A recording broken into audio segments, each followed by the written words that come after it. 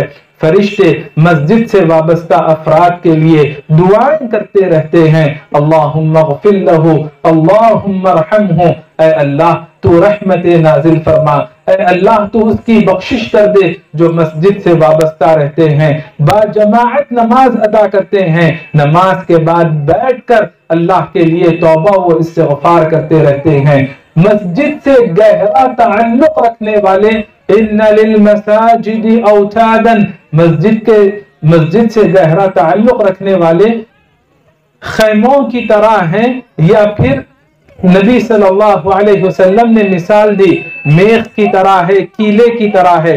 جیسے کیلا ایک جگہ نصب کر دیا جاتا ہے، وہاں سے نکلتا نہیں، ہلتا نہیں، اس قدر مسجد سے گہرا تعلق رکھنے والے الملائکۃ جلساؤہم، فرشتے ان کے دوست بن جاتے ہیں، ان کے ساتھ اٹھتے بیٹھتے ہیں، فرشتوں کی رفاقت نصیب ہوتی ہے. ان غابوا یفتقدونہم، اگر مسجد سے گہرا تعلق رکھنے والا آدمی کسی دن مسجد سے غائب ہو جائے، فرشتے ان کی کمی محسوس کرتے ہیں. وَإِن مَرِضُوا عَادُوهُمْ، بیمار ہو جائے فرشتے ان کی عیادت کے لیے آتے ہیں. وَإِن كَانُوا فِي حَاجَةٍ، اگر کسی کام میں لگ جائے تو فرشتے ان کی مدد کے لیے آتے ہیں. لہذا فرشتوں کا بھی بڑا اہتمام ہوتا ہے مساجد کے ساتھ. کچھ انتظام میں اگر کھانے کی ترتیب ہے تو پروگرام مت روکیے انشاءاللہ. خلاصہ کلام یہ ہے کہ مساجد کو اہمیت دینی چاہیے. میں اور کچھ باتیں آپ کے گوشے گزار کرنا چاہ رہا تھا، لیکن شاید وقت زیادہ ہو گیا اور ضیافت کی ترتیب شروع ہو گئی. میں اور ایک دفعہ ذمہ داران کو مبارکباد دیتا ہوں کہ اللہ تبارک و تعالیٰ نے آپ کے ذریعے جماعتی کام ہو، تنظیمی کام ہو، مسجد کی خدمت کا کام ہو، اللہ نے آپ کو اس کی توفیق دی. اللہ تعالیٰ آپ کی اس نیکی کو قبول فرمائے. جو افراد مسجد کے لیے فکر مند رہتے ہیں، جن کے دل مسجد کے لیے دھڑکتے ہیں، اللہ کے نبی صلی اللہ علیہ وسلم نے قیامت کے دن عرش کے سائے میں رہنے کی بشارت سنائی. اور جب کبھی صبح و شام مسجد کو ہم آتے ہیں، آنے والوں کے لیے جنت میں ضیافت، یہاں پر ظاہری ضیافت ہے، اللہ تبارک و تعالی ہر صبح اور شام جنت میں ان کے لیے ضیافت تیار کرتا ہے. تو جو لوگ مسجد کے لیے کوشش کرتے ہیں، تعمیر کرتے ہیں، خدمت کرتے ہیں، ان کے لیے اللہ کی جانب سے کیسے انعامات ہوں گے. میں ذمہ داروں کا شکر گزار ہوں اور اللہ تبارک و تعالیٰ کا بھی شکر بجا لاتا ہوں، اور آپ تمام سے گزارش کرتا ہوں کہ اس کار خیر میں اپنا اخلاقی تعاون پیش فرمائیں. اللہ کے گھر کو آباد رکھنے کے لیے ہر ممکن کوشش کریں. جزاکم اللہ خیرا.